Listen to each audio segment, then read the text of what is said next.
Hola familia Red, bienvenidos a un nuevo episodio de Red Fertility Podcast y como siempre tenemos invitada especial porque ya yo creo que va a ser costumbre traer personas que nos aporten, que hablemos, que podamos hablar de diferentes temas de salud relacionados a la infertilidad y este tema, déjenme decirle que lo pidieron la semana pasada, o sea, hace unos días atrás. Exacto, de eso se trata. Hace unos días atrás en un video de YouTube, en uno de los podcasts, dijeron, oye, háblanos de este tema y aquí lo traemos. ¿Cuál es ese tema, Yajaira Rosado? Bueno, pues son enfermedades autoinmunes e infertilidad. Entonces, es muy bueno saber que nosotros vamos a tener una serie de médicos colaboradores que nos van a ayudar y cada vez que ustedes pidan un tema, señores, pueden sentirse tranquilos que lo vamos a tocar. O sea, aquí la finalidad de los podcasts es esto, ese compartir entre nosotros y que ustedes nos pidan temas para nosotros poder abordarlos. En esta ocasión, la familia Red nos trae una excelente doctora, una compañera de trabajo con amplia información para ustedes en este proyecto que nos colaborará de cierta forma en todo lo que se necesite de su aspecto de especialidad. Sin más preámbulos. La doctora Pieri Guzmán, reumatóloga e inmunóloga. Sí, así es, correcto. Hola Yajaira, hola Erili, hola Diego. Pieri. Hola a todos los que sintonizan este podcast por las diferentes redes sociales, los youtubers que todos los días están ahí bien pegaditos a las informaciones. Para mí un honor en el día de hoy poder aportar y colaborar a esto que se ha convertido, bueno, ya en un tema bastante importante que es la fertilidad. Sí, el tema de las enfermedades inmunológicas es un tema que no se toca mucho, pero sí se ve en la consulta de infertilidad, lo que se ve son ya lo que provoca, que son las pérdidas repetidas de la gestación. Son aquellas pacientes en las que se embarazan, ellas no tienen problema para embarazarse, pero no pueden lograr mantener el embarazo. Entonces, se define como pérdida repetida de la gestación a toda aquella mujer que tiene dos o más pérdidas sin una causa aparente entre comillas, porque la causa sí la está, y para eso entonces hoy vamos a hablar de ese aspecto inmunológico de esa paciente que muchas veces está afectado en este tipo de diagnóstico, que es la pérdida repetida de la gestación. Claro, así es, y que influye bastante en esto que tú dices, no en la concepción del embarazo, en la fecundación, sino ya después que logramos esa parte. Entonces viene ahí la paciente que tiene pérdidas recurrentes. Y lo vemos esto, y de hecho, hasta una sola pérdida, según los criterios, por ejemplo, lo que pasa en el síndrome de anticuerpos antifosfolípidos, Sí. que es un trastorno inmunológico en el cual la paciente va a tener unas sustancias que son denominadas anticuerpos, que como su nombre lo dice, van a reaccionar, ¿verdad? Y van a destruir tanto lo propio como lo extraño. Entonces van a tener estos anticuerpos que predisponen la paciente a hacer eventos trombóticos, es decir, a formar trombos en las arterias, en los vasos sanguíneos. Y estos trombos pueden conllevar a insuficiencia, sobre todo insuficiencia placentaria. Pero también se ha descubierto que, al igual que estos anticuerpos pueden generar no solamente directamente con formación de trombos, sino también que pueden destruir ya la parte del embrión directamente, Sí. reconociendo a este embrión como una parte extraña y destruyéndolo, y por eso es que la paciente no puede mantener ese embarazo o ese embarazo no progresa por esa causa. De hecho, yo se lo explico a sí mismo a las pacientes para que más o menos la entiendan antes de mandarla a tu consulta. Uh-huh. Y es que cuando se forma un bebé, el 50% de ese bebé es tuyo porque tú estás aportando un óvulo, pero el otro 50% no. Y es ahí donde el cuerpo dice, a mí me están atacando y yo me voy a defender. Y la manera, pues, de defenderse es como muy bien explicabas a través de esta reacción autoinmune. Y eso, y generalmente no se identifica hasta que ya han habido varias pérdidas generalmente. O sea, es raro que tú digas, previo a un embarazo, esta paciente tiene este síndrome. Claro, Correcto. es de identificación tardía, pero de hecho, como mencionaba anteriormente, con una sola pérdida y la presentación de un evento trombótico se puede inferir que la paciente tiene un síndrome de anticuerpo antifosfolípido. Lo que pasa es que la paciente realmente no llega a tiempo. Exacto. No llega a tiempo al reumatólogo porque entiende, Pero no perdió las un bebé. Exactamente.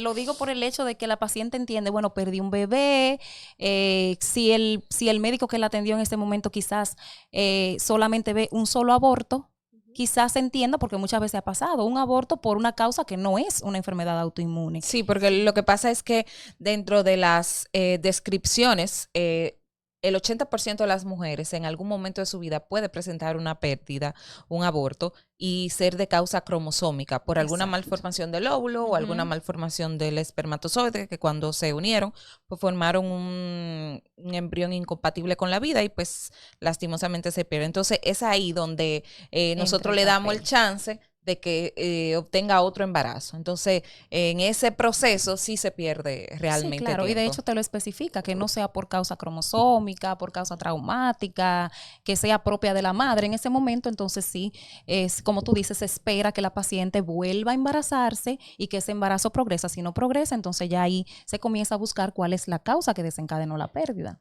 Que también en la parte del hombre está la parte de infertilidad inmunológica, de esos espermatozoides que vengan con un trastorno o que tengan un ataque de sus antígenos anticuerpos a ese espermatozoide. Sí, y de hecho eso pasa mucho también. Muchas veces nos enfocamos solamente en el sexo femenino, pero en la parte del varón, además de eso, ocurre el paciente que ya tiene una enfermedad inmunológica de base, Sí. sea lupus, esclerodermia, el mismo síndrome de anticuerpos antifosfolípidos que puede aparecer secundario también al lupus, y es un paciente que está utilizando medicamentos citotóxicos, es decir, medicamentos que son tóxicos para la célula. Claro, para un Entonces, espermatozoide. se les recomienda, de hecho, a esos pacientes que si van a intentar embarazar a la paciente, suspendan ese medicamento si se encuentran en remisión de la enfermedad. O sea, si su enfermedad está tranquila, se puede suspender el fármaco 3 a 6 meses antes de que la paciente, el ginecólogo, le suspenda su método anticonceptivo. Porque también eso sucede. O sea, un paciente con citotoxicidad embaraza a una mujer y probablemente eso vaya a conllevar también a pérdida del embarazo, claro que sí. Ya entonces en este caso sería más bien por causa cromosómica más que inmunológicamente dicha, porque lo que hay una alteración en la maduración del óvulo o del espermatozoide. ¿Y qué pasa con esas pacientes que ya tienen un diagnóstico de trastornos inmunológicos, no necesariamente del síndrome antifosfolipídico, porque nosotros desconocemos muchas veces las enfermedades inmunológicas? Son esas pacientes que han visitado varios médicos porque tienen un síntoma o tienen algún signo y resulta que no se ha estudiado la parte inmunológica, pero sí está comprometida. ¿Cuáles otras enfermedades podemos incluir dentro de la alteración inmunológica? Bueno, ahí podemos incluir, además del síndrome de anticuerpos antifosfolípidos, el lupus, que de hecho es una de las enfermedades que yo creo que interfiere más en el Sí, asunto de la totalmente. fertilidad. Y es muy importante mencionar esto porque, mira, son por general pacientes que vienen con alteraciones neurológicas secundarias al lupus, alteraciones nefrológicas, hematológicas, que son alteraciones graves, que no se queda solamente en la parte cutánea o articular, sino que se sale ya un poquito más sistémico. Y es la paciente que tú tienes que tratar agresivamente. Un paciente que te viene con alteración renal y con alteración del pulmón es un paciente que tú lo tratas agresivo. Y por lo general tú le pones ciclofosfamida. Y la ciclofosfamida a una dosis acumulada disminuye la reserva ovárica. Ajá, es un quimiotáctico. Exacto. Entonces, es un medicamento que se utiliza por lo general por 6 meses. Tú le das un chance a la paciente y probablemente tenga que volver a colocárselo. Y De si es hecho, una paciente que te llegó de 33 años y tú le pones la ciclofosfamida, vuelve y le repite el ciclo, después de ahí pasas a otro inmunosupresor que es igual de citotóxico el que, mesotrexato. que la ciclofosfamida, como el micofenolato, por ejemplo. En lo que tú consigues que la paciente llegue a remisión de la enfermedad, que su enfermedad esté tranquilita, como decimos nosotros, en aguas tranquilas, ya la paciente te llega a 36, 37 años. Y Entonces sin ya ahí, reserva ovárica. aparte de que tiene disminución de la reserva ovárica, está también, por el efecto del medicamento, también tiene disminución de la reserva ovárica por la edad. Entonces ya ahí, sí, hay un problema. Aparte de que el hecho de tener una enfermedad inmunológica como lupus, esclerodermia, eso va a conllevar a que la paciente cuando se embarace, tenga riesgo de activar otra vez la enfermedad. Sí. En resumen un poco, para que el público, así pasó con No, el pero podcast súper bien. anterior, deben de acudir independientemente a la consulta porque hay que estudiarla por completo, tanto el hombre como la mujer, para las enfermedades inmunológicas. Se habla de muchos medicamentos, se ha hablado de muchos medicamentos para que se entienda que hasta los mismos medicamentos traen trastorno para que ustedes se puedan fecundar. Y Exactamente. tú sabes qué problema yo veo ahí también, Pieri. El hecho de que cuando se está cursando con ese tipo de enfermedad, si bien quizá la mujer, el hombre, la pareja, tiene ese plan de vida de tener hijos, mientras está en esa crisis de salud, eso pasa a un segundo plano. Porque lo que queremos es controlar la enfermedad, controlar los síntomas, mejorarnos, salir de esa crisis y volver a tu vida habitual. Entonces, como se deja eso de lado, no se piensa en todas las oportunidades que hay de tú preservar, de tu Esa poder, reserva. de tú preservar esa reserva ovárica, de tú congelar los huevitos, de tú buscar la forma de que prepararte para cuando ya tú estés mejor de esa crisis de salud, poder trabajar la parte de fertilidad. Pero como no se piensa tanto o no se pensaba, que eso es lo que nosotros queremos ahora impulsar, o sea, decirte, mira, puede que estés pasando por un momento en el que actualmente no puedes embarazarte, pero tienes la opción de que tú puedes posteriormente prepararte ahora para que después sí puedas cumplir esa meta, ese sueño de tener familia. Claro, y sería ideal que a todas las pacientes que se van a someter a esa terapia tan tóxica, se le pueda ofrecer, ¿verdad?, la oportunidad de reservar, sobre todo esas pacientes que llegan tan jovencitas, de Claro. reservar, que tengan esa esperanza de que por lo menos después que culminen su tratamiento y de que su enfermedad esté tranquila, sí se le pueda llevar a la fertilidad, que eso es muy importante. Y de hecho, ahora que tú mencionabas eso, yo pensaba, wow, dejar de lado, ¿verdad?, ese deseo de tener sus hijos, el aporte que nos da la parte psiquiátrica. O sea, eso es muy importante también. Inmediatamente uno identifica a esa paciente porque también puede caer en un trastorno neuropsiquiátrico secundario Claro. a esa enfermedad inmunológica, sobre todo el lupus, que tiene mucho que ver con esto de la psicosis, la depresión. Y eso puede conllevar también a que la paciente, ¿verdad?, entre en ese cuadro, y es importante también ese aporte. Para eso está Red ahora. Sí, Para que Sí. cuando vengan esas pacientes digan, mira, ya yo tengo un lugar donde yo puedo ir y me van a ayudar a tener preservar mi salud reproductiva. Exacto. Sí, claro. Algo también muy importante, no solamente las enfermedades que tienen un trasfondo meramente inmunológico son aquellas enfermedades que van a impedir en cierto modo la fertilidad. También están lo que son las enfermedades inflamatorias u osteoarticulares, como la artritis reumatoide, la espondilitis anquilosante, que en este caso, dependiendo de la discapacidad o de la limitación funcional que tenga el paciente en ese momento, de qué tan inflamado se encuentre. En el caso, por ejemplo, de los pacientes con espondilitis anquilosante, qué tan unidas están mis articulaciones que me impiden realizar el acto mecánico, ¿verdad? una copulación, que copulen. Exactamente, para poder, ¿verdad?, conllevar un embarazo. Y luego de ahí, de embarazarse, ¿cómo va a mantener ese embarazo? O sea, es algo muy importante porque a veces no quedamos solamente en las enfermedades que son un poquito más graves en cuanto a lo sistémico y se olvida quizá la parte mecánica, que ya ahí entrarían esas En ese sentido, enfermedades. Pieri, esos tratamientos que se utilizan, por ejemplo, en artritis, en espondilitis anquilosante, que son los biológicos de base, ¿tendrían algún efecto en la fertilidad? Sí, claro. Sí. Claro. Mira, de hecho, las pacientes a las cuales tú las incluyes en una terapia biológica, tú les recomiendas en ese momento que tampoco pueden embarazarse. Y que si se van a embarazar, tiene que ser algo planificado entre el ginecólogo y el reumatólogo para ver si en ese momento se puede suspender. Ahora bien, hay pacientes que por decisión propia, dependiendo de la gravedad de su enfermedad, si ya comenzaron una terapia biológica, deciden no embarazarse. Porque dicen, wow, si me embarazo, suspendo el medicamento y al suspender el medicamento me voy a activar y puedo progresar. Entonces es ya una decisión propia. No lo voy a hacer porque me empeoro, ¿verdad? Son tratamientos crónicos. Y muchas veces uno como reumatólogo le dice, no, en este momento no es lo mejor que te embaraces y que suspendas el medicamento. Entonces, por eso el apoyo psicológico es muy importante. El apoyo psicológico esa es paciente bastante tiene importante. que entender y tomar una decisión muy difícil. Claro. O mantengo mi tratamiento y tengo mi vida estable, controlada, o me arriesgo a un embarazo y que progrese la enfermedad o lo que pueda venir. Toda la presión también de la pareja, porque si está casada, viene la enfermedad, quiero quedar embarazada por darle un hijo a mi esposo, entonces viene la presión de que primero mi enfermedad o segundo mi enfermedad, cae en depresión muchas veces. Es complejo la situación. No, y que no solamente los biológicos, sino que también hay otros medicamentos que acompañan a los biológicos que vuelve a lo mismo. O sea, no hay nada más sensible a la quimioterapia y a la radioterapia que las gónadas. Entonces, por lo general, estos tipos de medicamentos son quimiotácticos y lo que va es directo a afectar la reserva ovárica. Y tuve una chica de 35 años que tiene una antimuleriana, que es la hormona que me va a decir qué cantidad de huevitos le quedan disponibles, prácticamente nula.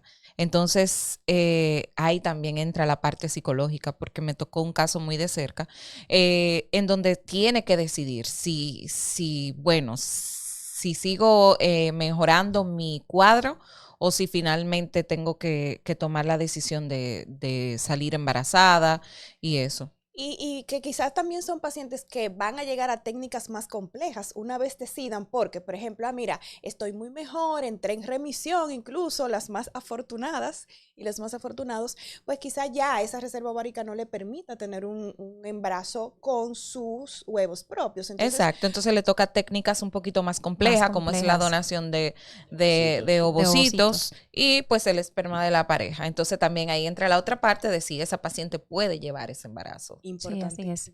Sabes que cuando hablabas de las hormonas, la presencia de anticuerpos antinucleares, que son los famosos ANA, que se utilizan para el diagnóstico de enfermedades inmunológicas, la presencia de esos anticuerpos, sobre todo a títulos altos, se han asociado con disminución de la antimuleriana, se han asociado con disminución de la hormona gonadotropina, y también eso hace que, bueno, disminuya en estos pacientes con ANA positivos la parte de la fertilidad. De hecho, muchas veces se determina solamente el ANA positivo y uno decide ponerle hidroxicloroquina, un poquito de esteroide, sobre todo para favorecer esa parte y que la paciente pueda en ese momento llegar al embarazo, sobre todo si el paciente además de eso tiene anticuerpo antifosfolípido positivo y ANA positivo. Entonces ahí uno decide ponerle además de la aspirina, que va a favorecer ya en ese caso más que todo a la parte vascular, trombótica. Se le pone la aspirina y se le anexa la hidroxicloroquina, y hasta en ocasiones se le puede poner una dosis baja de esteroide, porque los esteroides se ha demostrado que a dosis baja, y a lo mejor tú ya has leído eso bastante con esto de la técnica de fertilidad, ayuda también a lo que son los ciclos ovulatorios, a preservar la reserva y todo eso. O sea que es un recurso bastante importante que se puede utilizar. De cerca yo tengo una amiga que tiene diagnóstico de lupus desde de los 18 años de edad. Ella es una persona demasiado fértil, aún teniendo lupus. O sea que independientemente que tengas lupus, no significa que seas infértil. Así es. Eso es bueno aclarar. Así es. Sí, porque el problema realmente no está en que quedes embarazada, sino a preservar y a conservar ese embarazo. Y muchas veces, como decía, dependiendo de qué cantidad de anticuerpos tú tengas positivos, si tú tienes títulos bajos de ANA, si no tienes anticuerpos que comprometan tanto la parte de manifestaciones graves, que son la parte ya renal, neurológica, pulmonar. Si el paciente tiene un lupus, por ejemplo, cutáneo, que es el lupus que es piel, o mucocutáneo, que es el lupus que hace que el cabello se caiga, que te salgan ulceritas, llaguitas en la boca. Esas pacientes sí, por lo general, conservan sus embarazos porque no tienen anticuerpos que las condicionen a perderlo.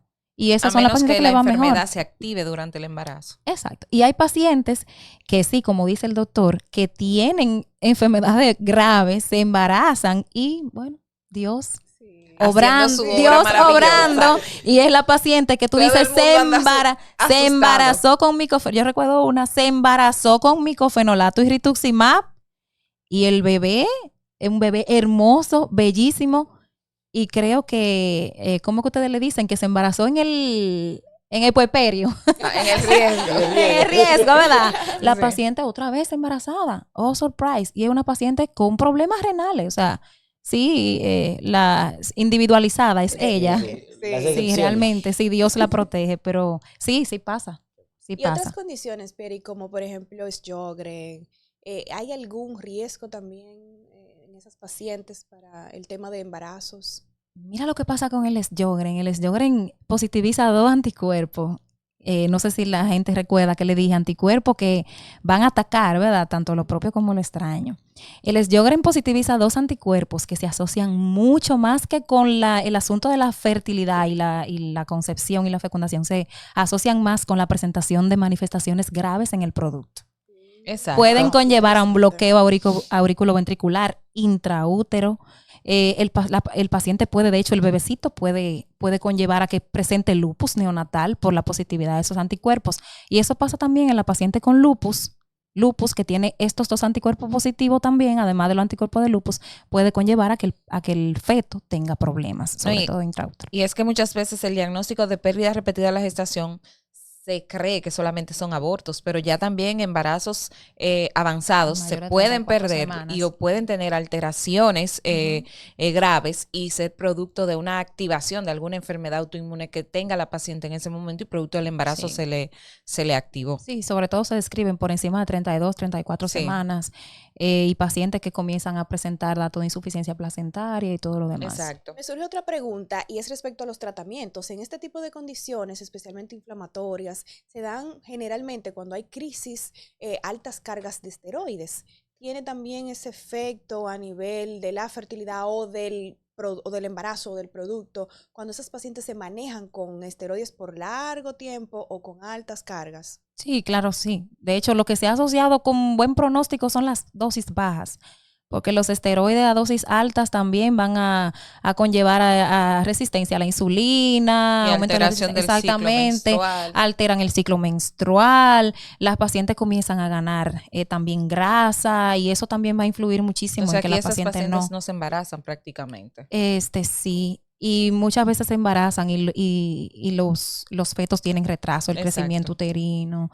Son pacientes que te pueden llevar a una preeclampsia, a una eclampsia insuficiente. O sea, datos de insuficiencia placentaria por el uso de los esteroides por un tiempo prolongado. Eso también influye bastante. Es que aquí se ve tanto los efectos de la enfermedad como tal, como de los tratamientos. Entonces es muy agresivo y es difícil de controlar todo eso porque si pudiéramos decir, bueno, es nada más la enfermedad y con los medicamentos lo controlamos, pero todo afecta y todo tiene un efecto. Sí, nos limita bastante y de hecho hay medicamentos, por ejemplo, unos medicamentos que son inhibidores de la calcineurina que pueden conllevar a disminución de la cantidad de espermatozoides. Y eso también va a influir bastante. Y hay medicamentos que, como mencioné anteriormente, son bastante teratogénicos.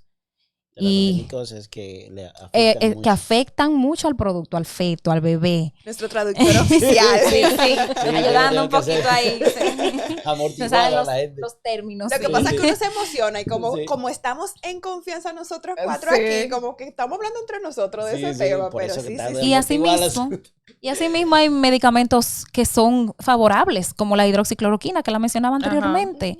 De hecho, hay pacientes que se le pone su chin de hidroxicloroquina, ácido fólico, aspirina y ¡zas! Sí. Conjuntamente con la ayuda del ginecólogo y del reumatólogo, pueden llegar a un embarazo. Entonces, aquí lo importantísimo, como todo en fertilidad, es el tiempo. O sea, no dejar perder el tiempo y tratar de educar, que es lo que nosotros tratamos de hacer. Pero sobre todo cuando llegue esa paciente que tiene una alteración inmunológica, exponerle lo que sería su futuro reproductivo y cuáles serían sus opciones para que ese deseo de maternidad, cuando ya ella lo quiera lograr, no le llegue de golpe, él no puede. O él sí puede, pero con una técnica que tal vez no estabas esperando. Yo voy a aprender contigo, Yajaira, ven. Instrúyeme, ven. Para mis pacientes que yo le voy a poner, fármacos, venenos, como yo digo, para la célula, los venenosos para la célula, que son los citotóxicos. Explícame bien lo de la reservita de los huevitos. Se hace eso, ¿dónde lo hacen? Aquí en La Vega tenemos esa. Claro, pero es que yo tengo que instruirme para que la gente escuche y para que la gente entienda y se le quede en la cabecita.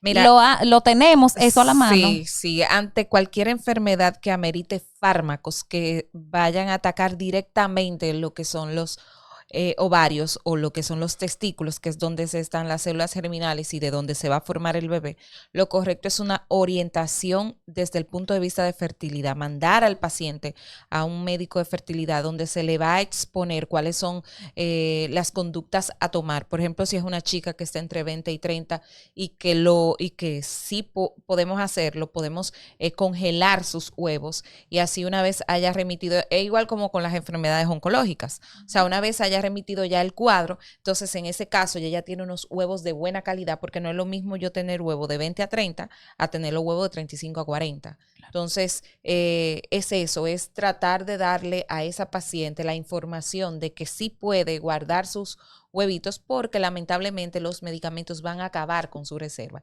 Y al momento entonces de ella decidir salir embarazada, pues no lo va a lograr con la técnica que tal vez ella esperaba. Y que sí lo tenemos disponible, que para eso está. Pues anotado y No, chequen ya. Y al igual los hombres también. Esos pacientes que van a ser sometidos a tratamientos, como mencionó la doctora Yajaira Sí, Rosó, claro. se pueden guardar los espermatozoides. Sí, se pueden congelar. Se congelan los espermatozoides. En el momento que ella culmina ese tratamiento, se puede determinar y puede hacer ese tratamiento de una alta complejidad. El tratamiento, como hemos hablado en los podcasts anteriores. Sí, Sí, que eso es claro. también importante recalcar, porque muchas veces la paciente cree o la pareja cree que lo que le va a tocar es una inseminación o un coito, y no. Ya esas parejas van a un procedimiento de alta complejidad como es la fecundación in vitro, que es la única manera de donde nosotros podemos obtener esos huevitos y congelarlos, que igual podemos congelar huevos en aquellas pacientes que son solteras o podemos congelar los embriones en aquellas pacientes que pues son parejas. Excelente. Copiado. Oye, Copiado. estuvo muy bueno este No, podcast. yo de copiado. verdad que cada tema me Sí. enamora más y ya es como, ay, quiero otro Sí.